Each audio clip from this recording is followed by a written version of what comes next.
Bonjour tout le monde, ici Anne-Thierry Guéguenert-Fizette. Bienvenue au podcast Je m'en rappelle plus. Je suis en compagnie de mon cher et estimé collègue Simon Demers. Bonjour Simon. Bonjour Anne-Thierry, ça va bien? Très bien toi-même. Très bien, merci. Alors aujourd'hui, on fait un podcast avant de partir pour notre partie de Noël au centre communautaire Michel Labadie avec l'association TCC des Deux-Rives. Alors aujourd'hui, on va parler de comment ça se passe un party de Noël après avoir eu un traumatisme chrono-cérébral sévère. Ou sans précisément parler seulement du party de Noël, mais du temps des fêtes. Hein? Parce que le temps des fêtes, comme on parlait tantôt un peu avant le podcast, c'est ça. Le temps des fêtes, ça fait remonter beaucoup de choses de nos souvenirs d'abord. Ensuite de ça, veux pas, ça rapproche les gens habituellement qu'on dit le temps des fêtes, hein, parce qu'on se rencontre en famille. Les deuils souvent refont surface à ces moments-là. Hein? Puis pas juste au moment d'un accident ou suite à un accident, mais plusieurs années après. Hein. Chaque année, je pense qu'on peut le voir justement avec les gens qui vivent d'isolement, quand on va dans la basse ville de Québec, où il y a une recrudescence de besoins dans ces moments-là, parce que les gens vivent beaucoup dans leur tête, ont des émotions qui sont un peu chambranlées. Là. Donc, d'où la pertinence de parler du traumatisme crânien puis du temps des fêtes, justement, savoir comment que toi, t'as vécu ça de ton bord. Comment tu me disais que ton accident est arrivé au mois de juillet. Donc c'est très quand même près des fêtes, là, on s'entend, ça arrive vite. Là. Fait que j'aime ça que tu nous parles de ça un peu, comment tes parents ont vécu ça, comment toi t'as vécu ça, comment chaque année même que tu vis ça encore, y a-tu des choses qui te limitent dans le temps des fêtes, je veux vraiment que tu nous parles profondément de tout ça. Mais moi, j'étais au centre François Charon, l'Institut de réadaptation en déficience physique du Québec, jusqu'au mois de décembre, j'étais à l'interne. Puis là, je sortais de l'internement. Non, mais je pouvais sortir pour le mois de décembre pour les vacances, puis après ça, j'allais y retourner seulement en externe. Fait que mon premier Noël, je célébrais un peu ça aussi, puis le premier Noël, je me connaissais pas encore du tout. Fait que c'est vrai que le premier Noël que j'ai vécu, je l'ai plus dormi qu'autre chose. Mais le reste du temps des fêtes, dorénavant, ce qui m'arrive dans le temps des fêtes, ma famille le sait, mes parents le savent, c'est après souper, par exemple, je vais peut-être aller plus m'étendre, un petit 5-10 minutes, si on digérer un peu, puis me reprendre un petit peu d'énergie pour le restant de la soirée, puis que je finirai pas trop tard. Tandis que, puis ma famille l'a accepté, puis me donne tout le temps le choix. Es-tu sûr que tu veux rester ou tu préfères être plus en forme pour demain? Parce qu'on le sait, je veux dire, les parties de Noël aujourd'hui, dans le temps, dans les années 30-40, c'était un party pour tout le monde, toute la famille, toutes les bars. Là. Mais à ce temps, c'est plus ça. Là. C'est un party le 24, un le 25, après ça monte des fois plus, là, 31, 2, 1, tu le quittes. Là. Ouais, donc au lieu de faire, c'est ça, avant c'était un party le 24, là c'est un party le 23, le 24, le 25, le 27. Si on est chanceux. Ouais, fait que la fatigue, ça doit pas être. Ouais, j'avais le choix. Soit je restais le 24 jusqu'à 4h du matin, puis je manquais toutes les autres parties. Mm-hmm. Ou je me dosais comme du monde, puis j'étais capable d'avoir du fun avec toute ma famille, toutes les parties. Ok. C'est ça la majeure différence avec avant. Avant, j'avais pas de problème à tout le temps déborder sur chaque partie. Là. Ok. Surtout que tu t'en ressentais. Oh, tu parles avant l'accident? Avant l'accident, okay, je le sentais pas. Ben non, c'est ça. Mais même avant l'accident, on n'a jamais été une famille qui sont vraiment portés sa boisson, tu sais, pendant les parties de Noël. C'était plus manger trop, puis jouer à des jeux, puis des cadeaux, puis tout le kit. Mais la boisson, ça n'a jamais été un problème pour moi dans les parties de Noël. Ok. Ça a toujours été comme ça. Mais c'est mais même jouer à des jeux, j'aime beaucoup jouer à des jeux. Fait que, tu sais, des fois, c'est moi qui le ressentais pas. Tu sais, tant que j'ai du fun, je le ressens pas. Ah, puis, tu sais, je déborde de 3-4 heures, puis je m'en rends pas compte. Mm-hmm. Et quand j'arrête de jouer, par exemple, tu tombes, là, tombes brûlé. Je tombe sans demander mon reste. Ok. Puis, je veux dire, tu dois avoir des bons souvenirs aussi de ton. Comme toute personne, on a des souvenirs. On est tout le temps très nostalgique par rapport à nos Noëls d'antan, quand on était jeunes, puis ces choses-là. Puis, comment tu vois ça par rapport, mettons, à tes atteintes ou justement à ce qui t'est arrivé justement comme épreuve dans la vie? Est-ce que tu as fallu que tu combattes pour traverser? T'sais? Comment tu vois ça? Es-tu nostalgique? Est-ce que tu regrettes? Est-ce qu'il y a des choses, des émotions qui remontent à ces moments-là? Ben, les Noëls ont changé en même temps que moi. Parce que mes parents ont vendu leur auberge. Ok, tes parents avaient une auberge. Alors en même temps, j'ai eu mon accident. Fait que tous les Noëls avant se passaient à l'auberge. Ok. Mais tu sais, les Noëls avec moi et mes parents. Mais tu sais, les Noëls que j'avais avec la famille à mon père, la famille à ma mère, tu sais, ça n'a pas changé. Mais l'endroit de notre petit party à nous autres, avant c'était à l'auberge, à ce temps c'était à la maison de mes parents, puis ça n'a pas changé grand-chose, parce qu'on a gardé les mêmes décorations. Techniquement... Le même monde. C'est ça, le même monde, c'est clair. Ça n'a pas changé beaucoup de choses. C'est juste qu'à cette heure, de toutes les places que je vais pour un party, il y a une place prévue que je peux faire un petit somme à tout moment. OK. Ça, les autres ont tous compris ça. Les autres, en tout cas. Ouais. OK, les autres. OK. Pas les autres, les autres. Ben, les autres et les autres. Les deux. Aussi.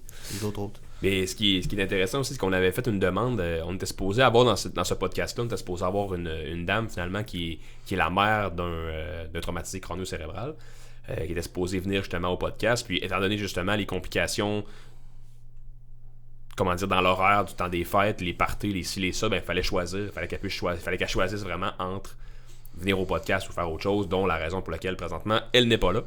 Mais on peut comprendre aussi, dépendamment des atteintes, ça ne doit pas être pareil. Ça doit pas être pareil pour tout le monde là, en termes de complexité. Là. J'avoue. J'aurais pu demander à mes parents. Oui, ça aurait pu être bien, mais éventuellement, ça pourrait être intéressant aussi dans un prochain podcast, effectivement, d'avoir. Mais en même temps, c'est qu'on aurait un peu la même. Je crois qu'on aurait aussi leur perception, mais de ton histoire. Ouais. Là, on a déjà une bonne version de ton histoire quand même, qui est crédible. Là. J'avoue. On s'entend. Oui. Mais, ok, donc tu sais, finalement, tes parties de Noël, tu mets pas un X dessus, mais tu gères en fonction de... Les parties de Noël durent moins longtemps qu'avant. Mais aussi, comme ceux avec qui on fait les parties de Noël de famille, sont tous un peu plus vieillissants. Mm-hmm. Ben, c'est plus des soupers, c'est des dîners qu'on fait. Mm. Puis il n'y a plus de veillée jusqu'à 4h du matin comme avant.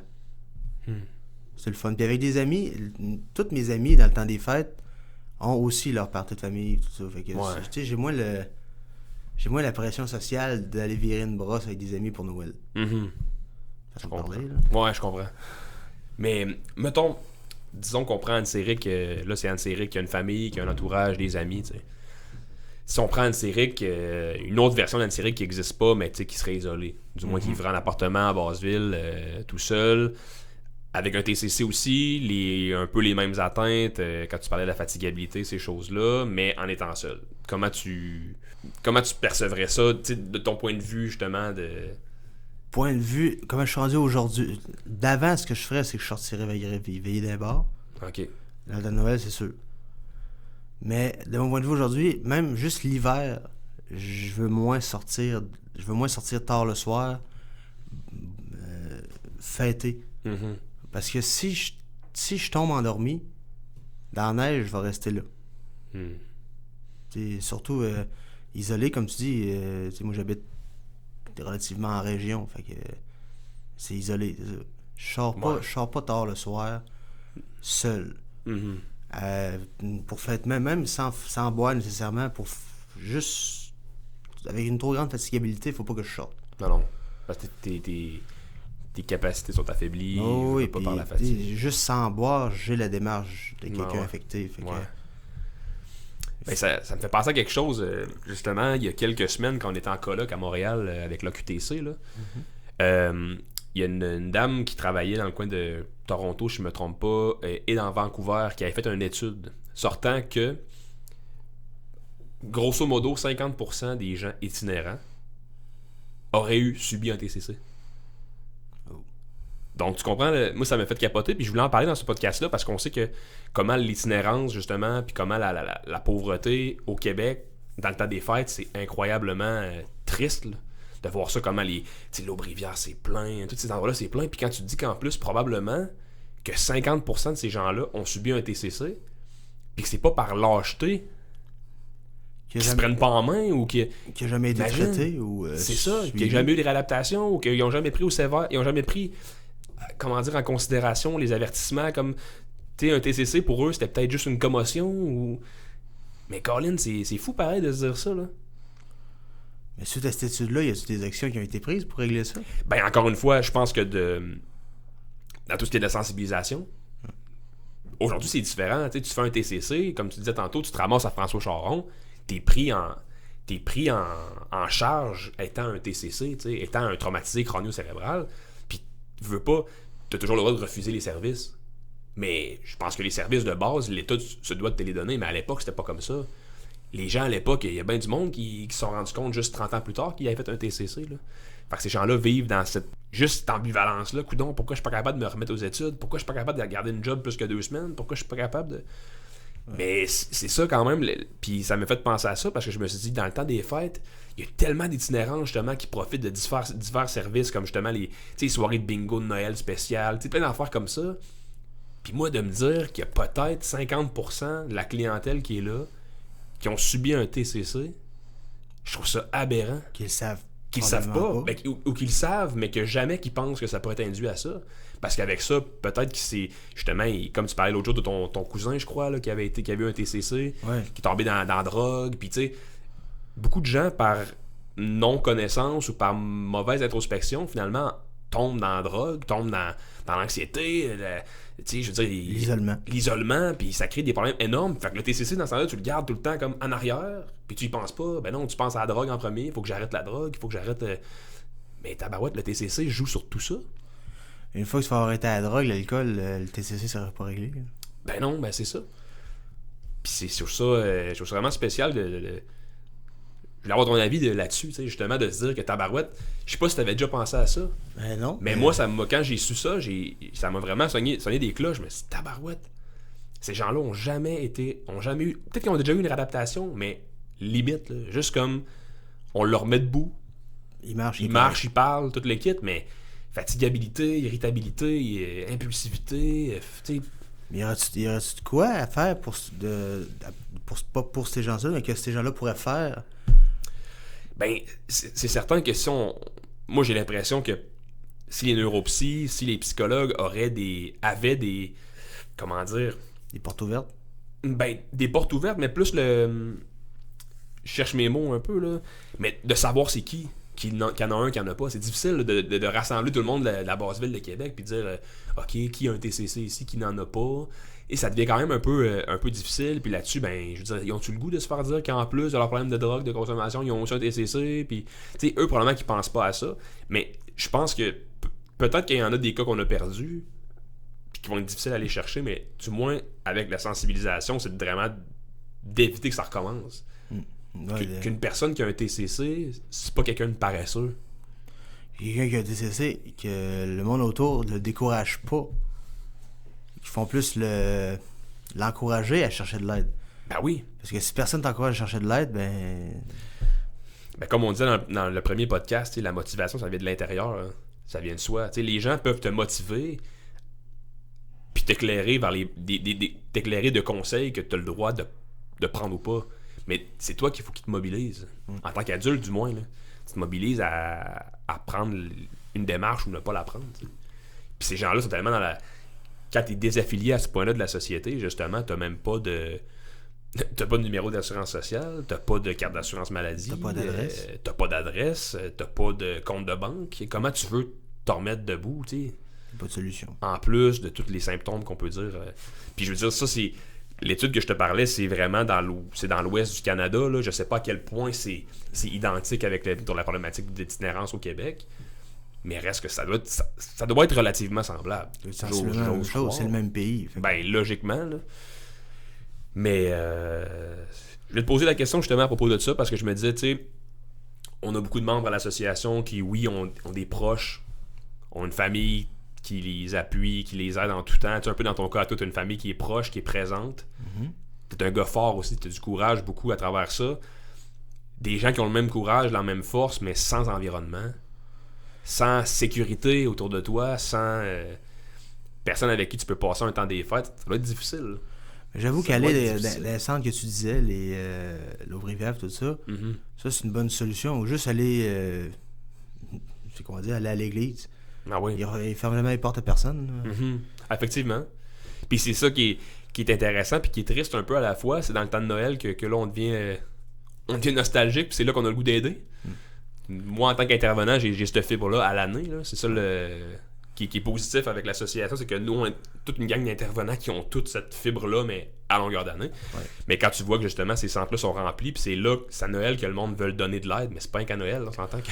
Non, c'est vrai qu'on a besoin d'aide toute l'année. Toute l'année, ben c'est ça, puis moi, j'ai la chance de l'avoir à l'année, tandis qu'il y en a, comme tu dis, que c'est juste dans le temps des fêtes, qui se sentent le plus tristes d'être seuls, mais qui ont le plus de monde qui viennent les voir. Aussi, mais qu'à partir du 1er janvier, c'est terminé. Puis malheureusement, je pense que l'humain est fait comme ça. Puis comme je disais tantôt, c'est ça, c'est que dans le temps de Noël, on a le cœur. Moi, je parle pour moi, là. On a vraiment une fibre nostalgique, on a le goût d'aider, puis d'imaginer du monde tout seul, ça nous met à terre, ça nous rend ça nous rend triste finalement, fait qu'on a le goût d'aider à ce moment-là, mais c'est ça, il faut comprendre que... Le 1er janvier, il y a encore de la neige dehors pareil. Ah ouais, ça n'a pas changé. Fait toujours aussi frette, puis... Encore du monde qui a besoin d'aide, du monde qui savent pas qu'est-ce qu'ils ont qui ont encore besoin d'aide aussi. Ouais, c'est ça. Ça, c'est vrai pour ceux qui n'ont pas de maison, puis pour ceux qui en ont une aussi. Mm-hmm. Même ceux qui ont des toits, mais qui n'ont pas de famille. Puis même ceux qui ont des toits puis qui ont des familles, mais qui se sentent quand même tout seuls. Là. Ouais. Je veux dire, ça, il faut pas l'oublier. Là, un TCC, je veux dire, il est tout le temps tout seul de sa gang là, chez eux. Là. Il n'y a pas beaucoup de personnes à qui il peut parler. Je veux dire, il parle à ses parents, mais en même temps, ses parents n'ont pas vécu un. Là. Je veux dire, c'est... Ouais, c'est tant qu'ils n'ont pas compris. Ben, qu'ils ont compris ou pas, ils le comprendront jamais. T'sais. Empiriquement, ils peuvent en comprendre une partie, mais ils comprendront jamais. En espérant qu'ils comprennent pas vraiment. Mais non, tu veux pas qu'ils se rendent jusqu'à comprendre. C'est ça.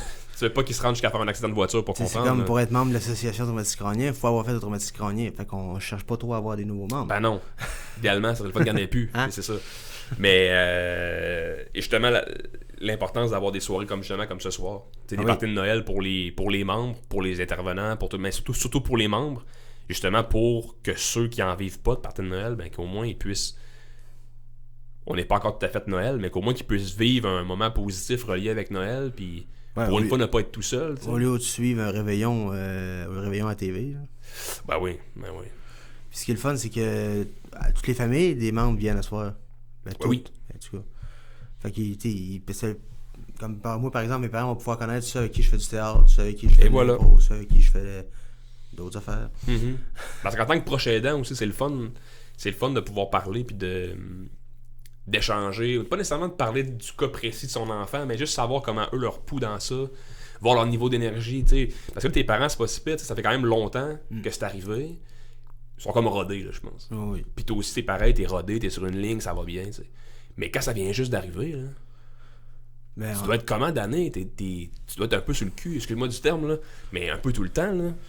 Sur le cul, moi, ça a été... En fait, la première année, je m'en rendais juste pas compte. Fait que, tu sais, moi, le party de Noël, peut-être que je l'ai pris du café, là. OK. Pour toffer ma run. Mm-hmm. Mais t'étais brûlé. Ah oui, ça a scrapé le restant de mon réveillon. Mm-hmm.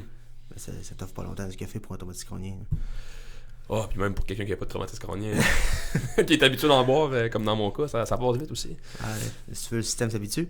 C'est ça. Mais, tu sais, les autres années d'après, avant que je me rende compte de ce que j'avais, j'étais pas triste. Je cherchais des solutions pour contrer ça. Mm-hmm. C'était innocent parce que ça faisait juste me ralentir dans mon développement. Mm-hmm. Puis, une fois que tu l'as accepté, j'ai été sur le cul, oui, mais je me suis rendu compte assez vite que ça me servait à rien de me rendre compte de ce que j'ai perdu. J'ai juste opté sur ce qui me restait. Mm-hmm. Ben oui, c'est ça. C'est la là, bonne... j'ai découvert mes nouvelles passions. C'est là que je me suis mis à travailler le bois. OK. Tu sais, avant, je voulais pas faire ça pantoute, tandis que... évidemment. Mais là, à cette heure, ce que je fais, c'est que je travaille le bois. Mais c'est pour occuper mon temps libre que j'ai découvert que j'aimais ça faire ça. Mm. Puis c'est ça qui m'a permis de trouver comment je voulais faire mes cadeaux de Noël. Ah, ça, c'est comme ça que je fais mes cadeaux de Noël. De tes mains. J'aimerais ça pouvoir offrir un beau cadeau de Noël à tout le monde de ma famille, mais... Ben, c'est un beau cadeau, ça. Oui, mais je veux dire, acheter un cadeau de Noël à tout le monde, là. Mm-hmm. J'aimerais ça, c'est sûr. Ben, c'est encore mieux un cadeau fait par toi, tant qu'à moi. Ça. Mais là, je me suis rendu compte que comme j'ai pas beaucoup d'argent, au lieu de commander des cochonneries sur Internet... Mm-hmm. Qui n'ont pas besoin. C'est ça. Ben, même ce que je fais, c'est pas nécessairement quelque chose qui va se servir, mais c'est quelque chose... C'est artistique, là. C'est beau. C'est quelque chose qui se décore. Ben oui. Ce que j'ai vu, tu nous as fait déjà à l'assaut, justement, pour chaque intervenant, tu nous as fait des souverains, on peut dire, des souverains. Des name tags. Des name tags, justement, qu'on peut servir un peu comme souverains. Puis sérieusement, c'est incroyable. Comme je dis, ça sert à rien, mais bon, c'est moi qui l'ai fait. Puis mais non, mais c'est super beau. C'est vraiment beau. Puis t'es bon, vraiment. Merci. Mais c'est ça. C'était en faisant ça que j'ai découvert que j'aimais ça. Puis aussi, mon frère, qui était béniste, lui, dans ma maison, il y avait des pièces que je voulais refaire. Il est venu m'aider pendant 1 an. À tous les lundis, il venait pendant 3 heures. OK. On retapait, j'ai refait le mur du fond de mon salon. J'ai refait toutes les armoires de ma cuisine, mais à coup de 3 heures par semaine. OK. Puis lui, la consigne, c'était, quand il partait, il fallait que tout soit ramassé, tout soit fonctionnel pour le restant de la semaine. Il voulait pas me laisser dans un chantier pendant un an.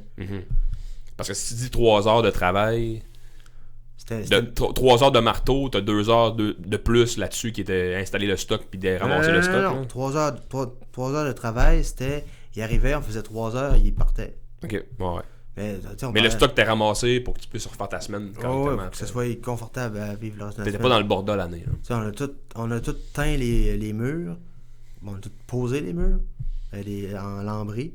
On l'a teint. On a tout recouvert les portes d'armoire avec de l'érable. OK. Ou du noyer. On a tout refait les couleurs. On a fait mon îlot. Puis c'est tout moi puis lui qui a fait ça. Wow. Mais lui, il était béniste. Fait que, il m'a donné beaucoup Il connaît ça pas pire. Oui, il m'a donné beaucoup de trucs puis beaucoup des affaires qu'il a fait à sa job. OK. Qu'il a fait à sa job, qui a pris l'inspiration à sa job. Puis ça, c'est pendant un an, on faisait ça toutes les semaines. Puis ça m'occupait aussi. Là. Je me gardais, il arrivait après son travail. Fait que peut-être que c'était plus en soirée. OK. Mais c'était quand même super le fun à faire. Ben oui, mais j'espère. J'ai trippé pendant un an à faire ça. OK. Puis après ça, j'ai continué à travailler le bois une fois de temps en temps. Puis t'as-tu des machines un peu pour travailler ça? J'ai des outils, oui, mais j'ai assez d'outils qu'il faut. C'est des outils à mon père, des outils à mon grand-père. OK. Que je vais chercher l'autre bord chez mon voisin, qui est mon père. OK. Mais mon atelier, il y a les outils que lui, il n'a pas besoin, que je peux garder. Fait que, tu en as quand même pas mal aussi pour te... Ouais, j'en ai assez pour faire ce que j'ai à faire. OK. Donc c'est comme ça que tu t'occupes ces derniers temps. Puis, oui, puis là, il serait temps que j'embraye parce que je suis en retard dans mes cadeaux de Noël. Ouais, c'est dans une semaine. Oui. Deux semaines. Une semaine et... 11 jours. Ouais, c'est ça. 11 jours. Ça arrive beaucoup trop vite. Ça arrive vite, hein? Ouais, surtout que je me trouve tout le temps des petits défis à faire. Comme... Je le dirai pas.